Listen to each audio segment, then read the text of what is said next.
This is episode 75 of the EdTech Takeout from Grant Wood AEA. My name is Jonathan Wiley, and this is kind of a unique episode, or at least we are hoping it's unique, because today I'm not joined by Mindy Carney, my regular co-host for the podcast. You'll hear from her later, but right now it's just me, and that's because, well, these are uncertain times, and right now the digital learning team and everyone else at Grant Wood is practicing social distancing to try and stop the spread of COVID-19. Schools in Iowa closed on March 16th, and the governor advised that they stay closed for 4 weeks.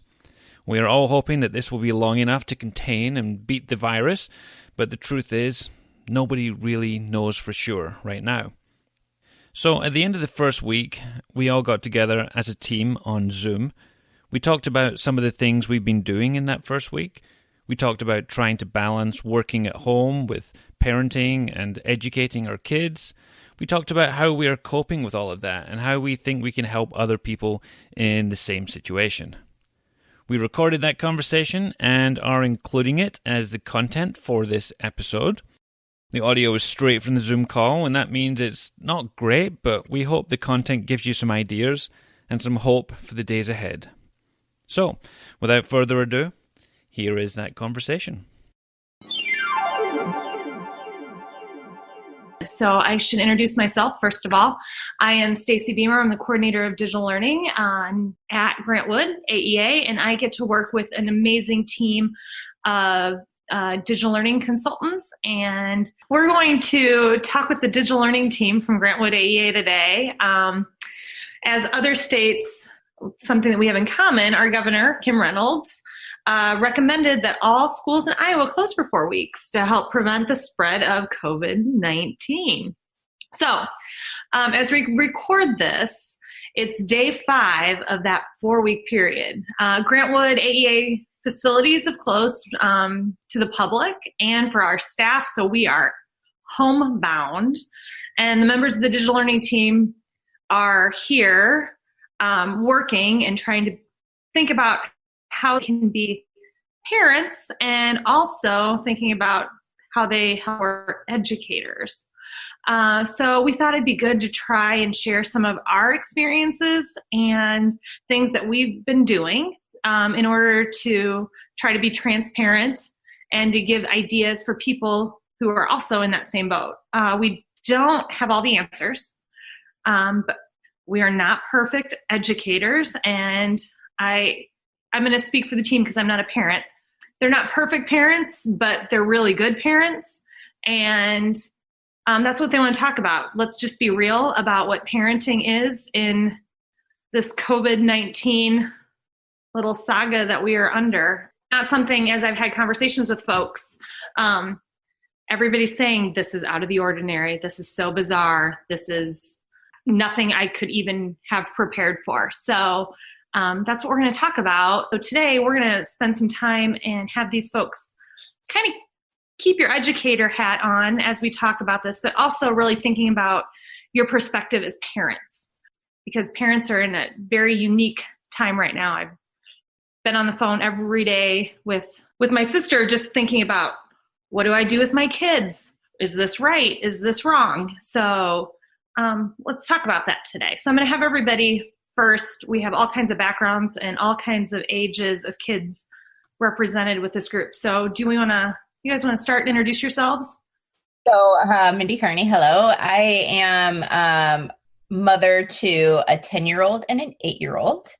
And I am a little bit in a unique situation, I think, is that my children get along really, really well. So I am very, very lucky that I don't have to deal with refereeing and things like that. Okay, I'll go next. Jonathan Wiley. I have 2 kids at home too. I've got a 12-year-old and an 8-year-old. I'd like to say most of the time they get on and like each other, but there's definitely a little bit of an age gap in there. So they will find things that they don't always have in common there together. I'll jump in next. I'm Amber Bridge, and I have 2 kiddos, and I think I have the lowest average age kids. Maggie might be close. I have a 3-year-old and a soon-ish to be 1-year-old. And so this is kind of normal. We don't go out. We're not out in public. We basically stay at home a lot. So this doesn't feel, except for the fact of people telling us we have to stay in, not too far of a stretch for us at this point. I'm Beth Swans, and I have 2 daughters who are both grown. And so one of the changes for me is a very, very empty house. My husband is in agribusiness. That does not stop. So he is incredibly busy getting farmers their seed and their chemicals to get for the planting season. So he's spending long hours. So normally my daughters and my grandson are in and out of my house numerous times during the week, and we haven't seen him because we traveled over the weekend. So I'm quarantining because we were in California and back again. So it's been really interesting, and I feel like I have the opposite end of every spectrum because my house is really, really quiet. I'll hop in on that one. Maggie Pickett, I'm a digital learning consultant. Sorry about the echo. I am currently renovating a home with my family. So our home has been we bought a new home. And like Amber, we go nowhere. I've got 3 kids, 6, 2, and 9 months. To get really kind of down with it, we don't go anywhere, so this is not a new thing. But what's, I think, unfortunate, something that Beth kind of touched on, is that now my support system is gone. My kids were being watched by my parents during the day, and to keep them safe and healthy, I kind of relieved them from their childcare duties. So I will piggyback on Maggie because my husband is also in healthcare and back and forth to the hospital every day. So it's me with the kids. I drive into work and I pick them up, but that's about it. And I'm home with a 13-year-old and a 10-year-old who do not love each other a lot. I mean, they do, but they're not openly or outwardly lovey on each other often. They love each other and like to compete with each other. So it's fun. That's the word I'm going to choose to use. I can hop on quick. I'm Diana Gears, and I am the librarian at Grant Wood AEA and work with these lovely people. And I am a fairly recent empty nester, but I raised 4 boys with a 12-year age difference from the oldest to the youngest. So I'm going to jump into the first question because I know some of you guys have been off this week, like Corey and Gina had her kids, and Lynn, I think your district was on spring break. So you were kind of off. But others, Mindy and Jonathan, I'm looking to you. And Maggie, I don't know if Jamie was in school this week or if it was spring break for you guys. She was spring break. Eh? So Mindy and Jonathan, you guys have had week 1. And we've seen things fly out there. Like you can't not open Facebook and see something being flown out there about schedules and here's a resource here, do this. What have you guys been doing this week and what's worked? I think the important thing with this is that you do things that are going to work for your kids. And I'm not going to say what we do is necessarily what everybody should do, but my kids have always responded well to schedules. Even from an early age, we always put them to bed at the same times. And as they grew up, we changed those times, but it was always, structured in terms of what that was. And, even at the weekends, they know they have lunch at certain times. They play on the iPads at certain times. So they've had structure and schedules in their lives before. So we've had a week, because we didn't have spring break this week, where we just, we put together some educational type activities for the kids. Just before all this hit, there was a lot of talk around 4-day working weeks and stuff like that. So that's what we came up with. Today's Friday as we record here, so they had a day off, like schoolwork or educational work, but we structured it so that they had some chores to do, they had some reading to do, they had social studies, math, but they were all kind of soft, fun type of activities. We didn't have textbooks out, they weren't doing worksheets, they were exploring things, doing hands-on creative things, and trying to get things that both of them could do. So, for instance, like yesterday, they made a volcano with baking soda and vinegar, and so Ewan was helping making the volcano with my wife and getting all the ingredients and everything ready. And Neve and I were looking up the chemical properties of baking soda and vinegar and that reaction and how that works together and talking about that. And so, then coming back together to do the experiment itself and varying different parts of it for science. So I don't know, we try to do fun kind of hands-on things that are educationally interesting to the kids, but that's just our first week. That's what we've done so far. And Mindy, you have a little different scenario because has Steve tried to work from home too this week? Yeah, so Steve's been home this week because we are in quarantine. Our family is, because we came and we were asked to quarantine by the city as a result of a restaurant that we ate at.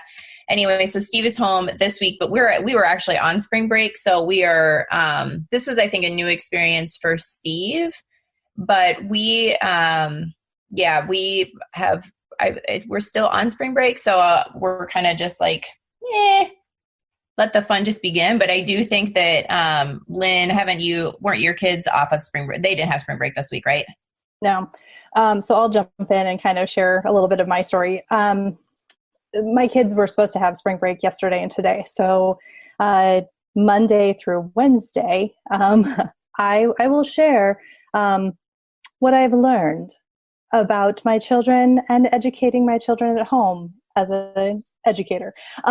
It was one of those things where I knew for both Nathan, my husband, and I, that, there were some non-negotiables. We didn't want our kiddos just kind of hanging out all day long, kind of doing nothing. We wanted to be able to have some sort of opportunities for them to continue, activating their brains. And so knowing my children, they do like schedules.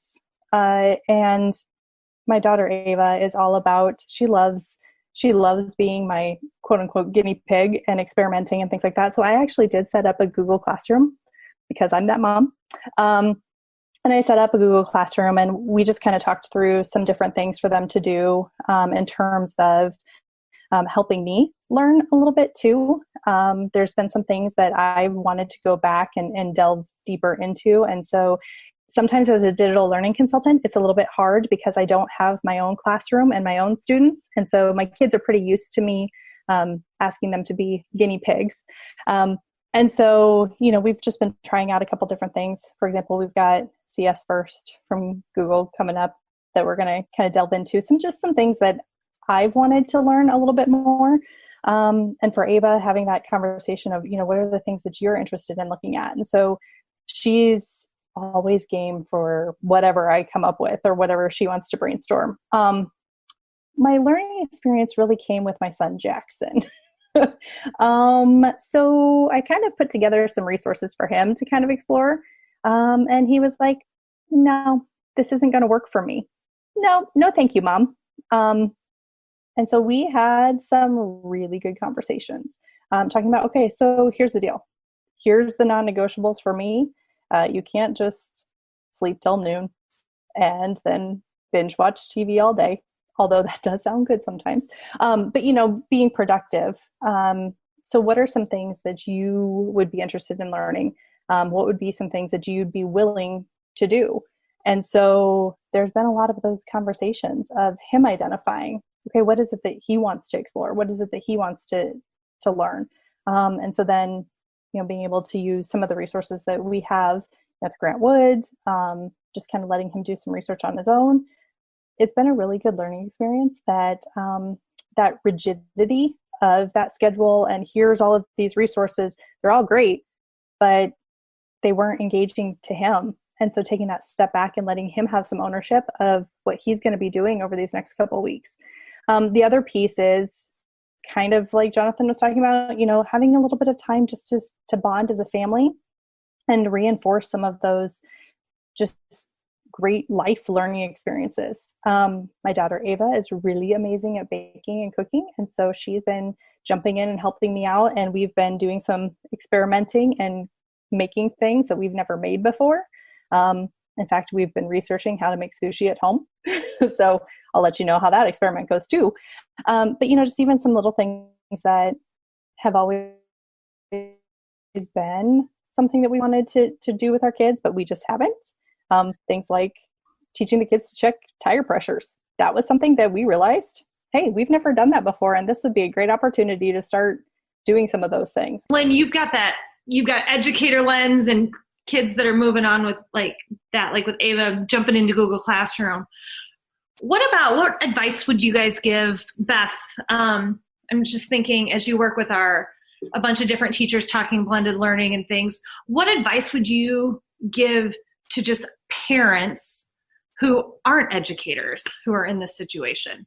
Where we've been talking strategies with teachers, how would you transfer those kind of strategies or things that just parents could do that aren't educators?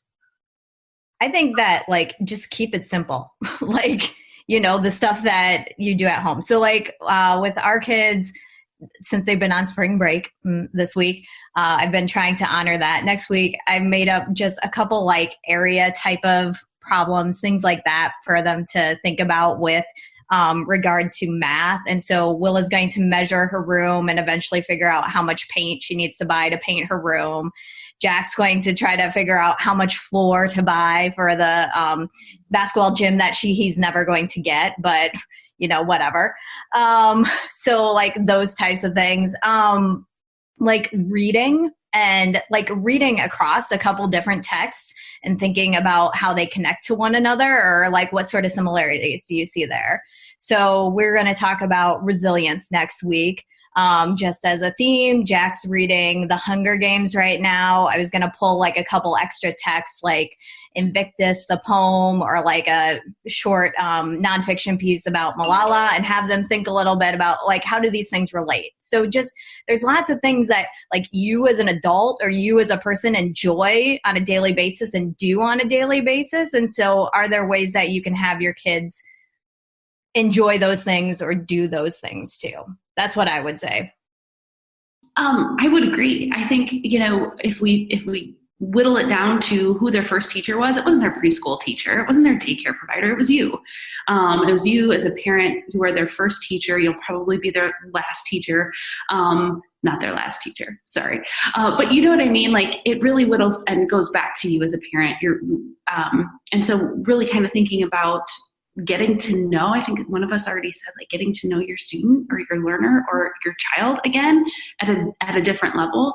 And as a speech language pathologist, I always think about, we have a strategy called expand.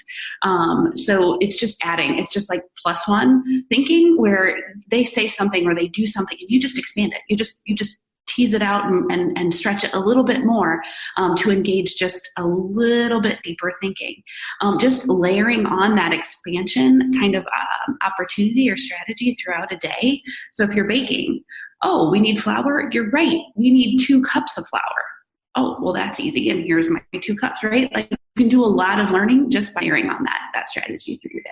I'll add on to it a little bit too, is just that I think you need to, as a parent, give yourself some grace and not worry. I know I tried schedules with my kids when they were younger, just being a teacher. I'd be over the summer, we're going to learn so much stuff. And for schedules, for me, it wasn't about my kids not liking it. I don't know that they don't like schedules, but what it made me feel was inadequate or incompetent, because I would be I can't get that done today, or we didn't get that done today. And then I would feel this parent guilt.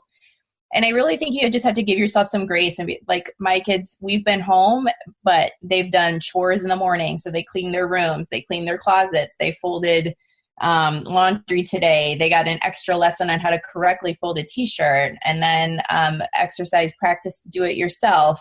Show me that you can do it. I don't like my t-shirts rolled up in a ball. That's not how, those types of things I think are super important, life skills. This is the time we're stuck in the house. Teach your kids how to iron their pants. Teach them how to do that kind of stuff. to me, I'm not worried about my kids academically. I understand that I am lucky that I don't have to worry about those things for my kids. And I know that there are parents out there that feel differently or in different situations. So I'm very aware of that. But I just feel like now is the time for us to learn outside of the classroom and think about different opportunities for our kids that they maybe haven't learned to do yet. And so just give yourself the opportunity to be like, you know what? Like Lynn said, check the tire pressure today. Teach your kids how to pump gas today. Do those types of things and just, everybody just calm down. Everybody just calm down. It's going to be okay. And I saw this thing that Kelly Robertson posted on Facebook yesterday, and it was like, we are not in an academic emergency. We are all going to be fine. Your kids are going to be okay. Just everybody take a deep breath. So let's talk about that. Corey, I'm thinking your kids are of an age where they can turn on the news and they're going to see what's going on. How do you talk to them about this? So I think I'm pretty fortunate that my husband's really in the loop on what's happening with the virus. But I just had a very similar conversation with my 13-year-old. She's really frustrated. She wants to see her friends. And so it was kind of very similar to conversations that I've had with some of my family members that are older than me. Like, what's it matter? I'm going to be fine if I go out there. I tried to talk to her about the curve and leveling that out. And what we kind of landed on is, I think to her, I'm an unreliable source oftentimes because I'm the mom. So what I said was, fine, so let's look online together and find something. So she really likes John Oliver. So we found some John Oliver. I think the other thing that we're finding with her, at least, is if we dictate it, she's not going to do it. But if we leave things open for her, then she's much more open to do it. So she has a phenomenal global studies teacher this year. And she said yesterday, I just really miss him. Like, I love listening to him. The content is so engaging. And so we said, first of all, why don't you email him and tell him that? A, he's going to love hearing it. And B, why don't you ask him for resources? Because we've made her a list of all the things that we think she might enjoy. And it's like, but if he gives a list, all of a sudden it's valid. I think the other thing that we're trying really hard to do with both the kids is be open. So it's like, do you want to listen to a podcast? Awesome. Do you want to find a YouTube video? Great. What we don't want you to do is like mindless video games. There's been plenty of video games in this house, but not all day. And not that that's the only thing that we're going to do. And so for me, it's like, where do we find the avenues for them? And I'm trying to honor choice. Like, I don't love history. That's not my jam. I would be coding things all day. That's not my kids' jam. So we have to find a happy medium in there. So I'm trying to listen. I'm trying to pull together the resources for them. I think that they're going to enjoy, but we'll see. We haven't pushed. We're in the boat with Mindy. My kids have never been good with a schedule in the summer, and neither am I. So what we're trying to do is make a list of the things. Like, what are the things I think you should do? Howard, you should do your trombone. You should be practicing your trombone every day. What are the things that are non-negotiables? And then for us, it's like, what are the things not worth fighting about? Like, the 13-year-old does not want to clean a room. And I was on her. And finally my husband pulled me aside and was like, you're going to make her crazy. She has no control right now. The one thing she has control over is the state of her room. Let it go. And it's like, you know what? In my classroom, I felt like I did a good job of being like, that's not a battle worth fighting with this kid. I don't know why when it's my own kids, I struggle so much. But I think, like, when Mindy says, give yourself grace, I also think it's about, like, what are the battles I'm willing to fight? And so, like, I think what we're doing as a family is figuring out where the battles are. I think the other thing that I am trying to figure out for myself is, where's my downtime, especially since I'm home alone with the kids all day, is like, where are there moments in the day where I get 15 to 20 minutes for me to decompress and feel like a human being on my own, but then also be present with my family and get to enjoy that time with them, because it is a really unique opportunity for us to all be together. But trying to figure out how to advocate for that for myself. The kids need time alone. I need some time alone too. So kind of figuring out where that fits. Sorry. One of the things I was thinking about was, we talk a lot about in school about getting to know your students. And somebody mentioned that earlier. As our kids get older, I think that as a parent, they push, because they want their own space, they push back. It seems like this is a time when we can recapture that a little bit at least. I was talking to my sister who is the parent of a high schooler, and that's what she was saying, that there's time. I mean, I think what all the things that Corey was saying is super important. I also wonder about giving kids permission to learn the thing they've not learned.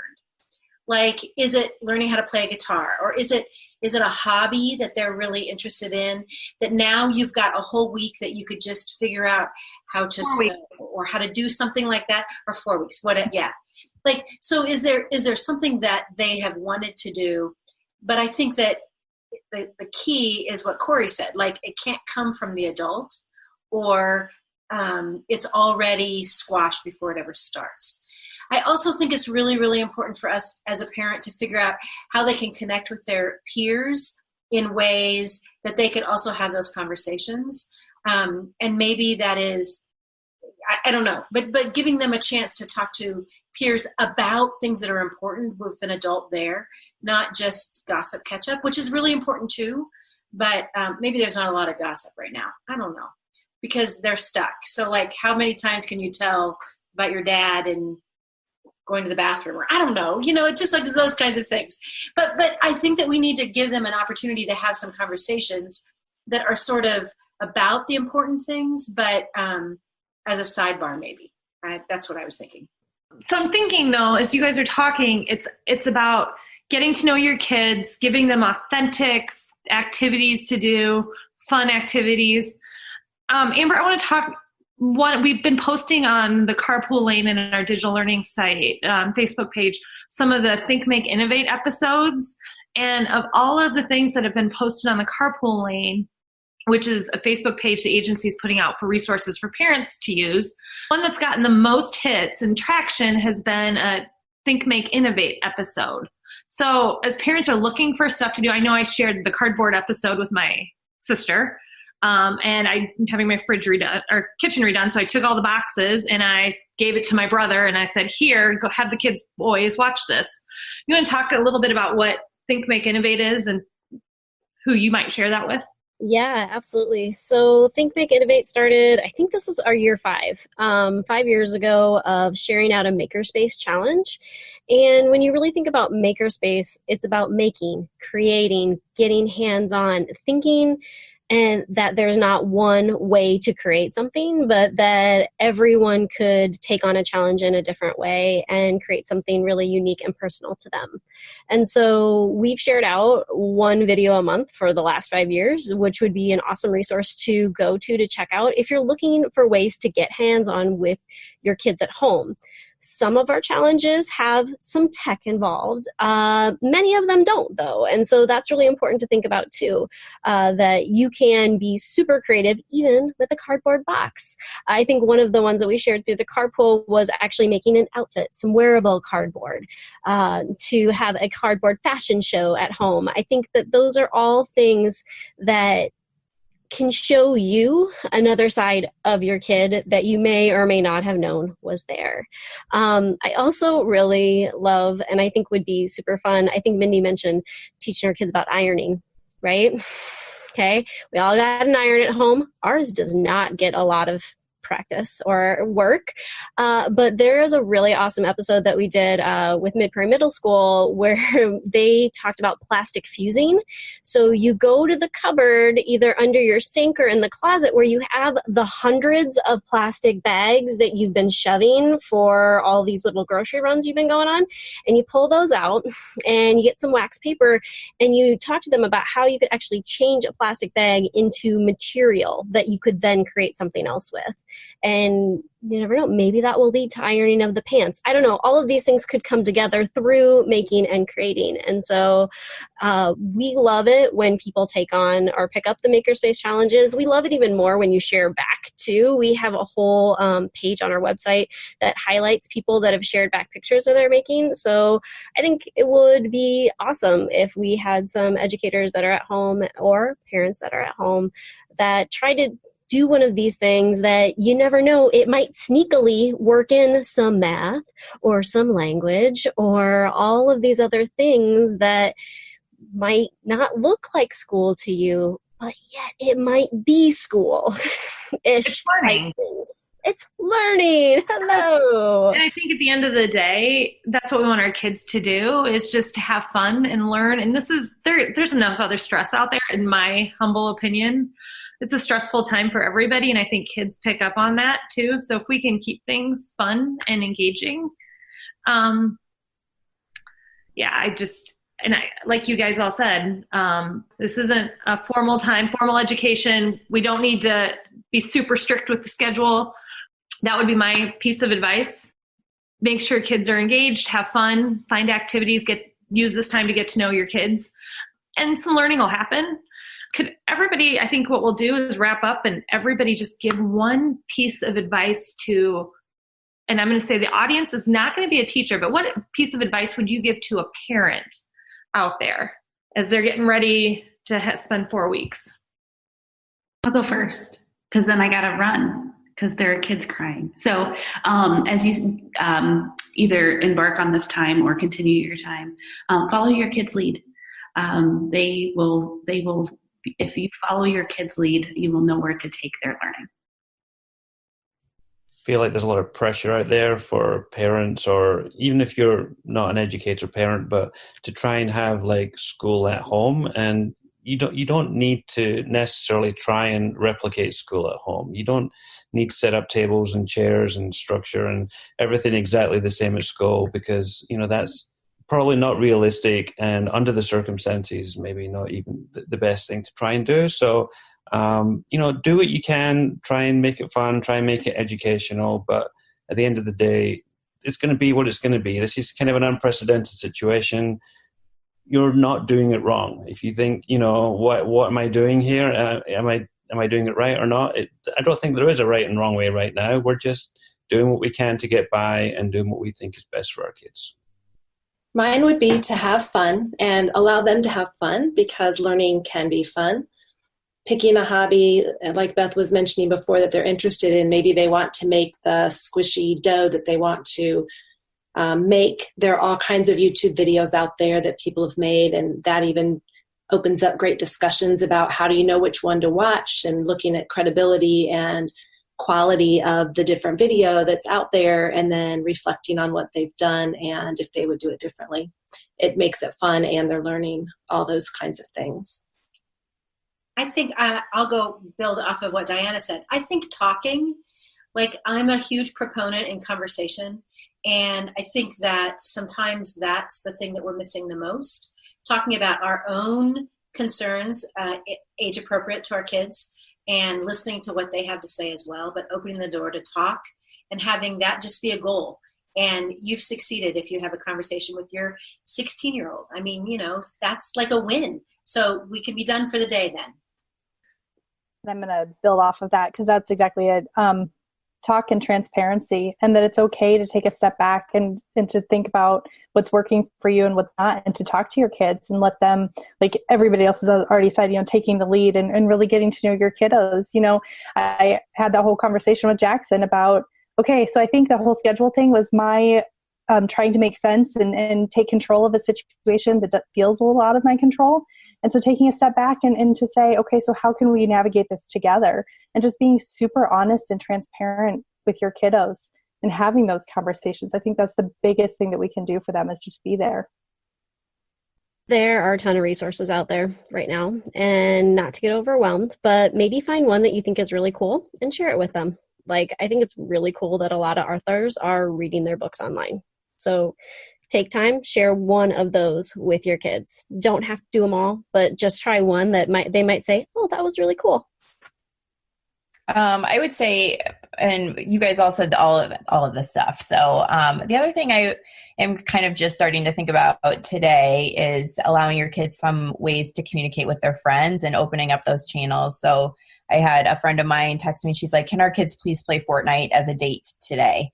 And that's okay. That's one of the great things about technology, is allowing kids to communicate with one another and see each other's faces. My kids have FaceTimed their cousins and their family, and really allow your kids to communicate with their friends so that they don't feel socially isolated. As much as we're supposed to be socially distancing, it doesn't mean that we're emotionally distanced from one another, and to really continue those connections that they have established with their classmates. I guess just reiterating what everyone else has said, like, give yourself grace, give those around you grace too. Like, no one has been here before. No one's like, well, in the pandemic 4 years ago, like, we don't have any sort of, prior experience to base our reactions off of.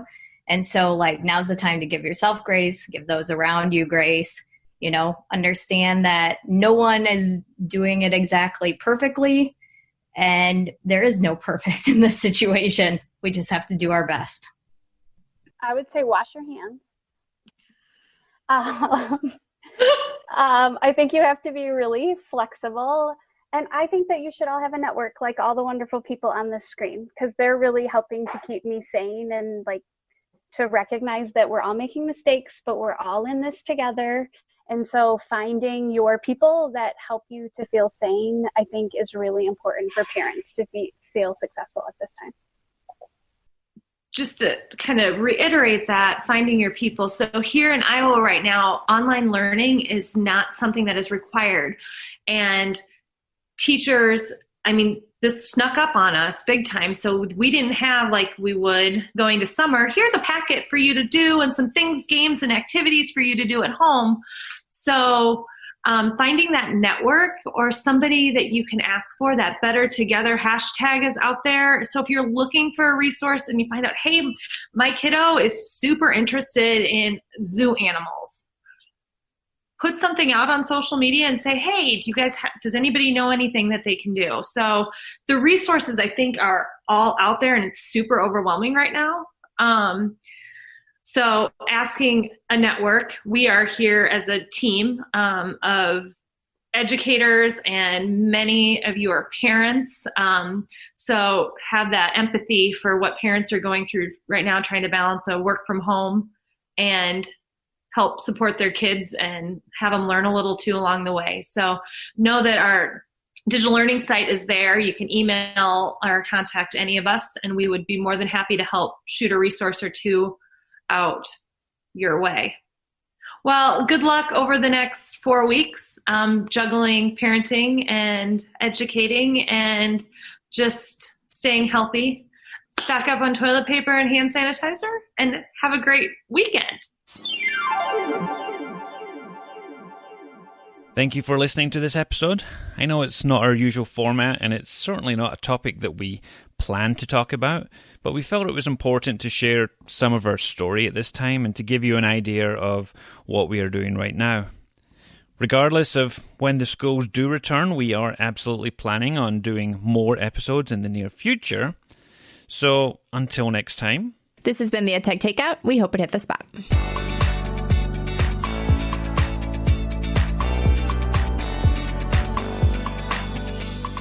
For more information on today's episode, please visit dlgwaea.org/podcast.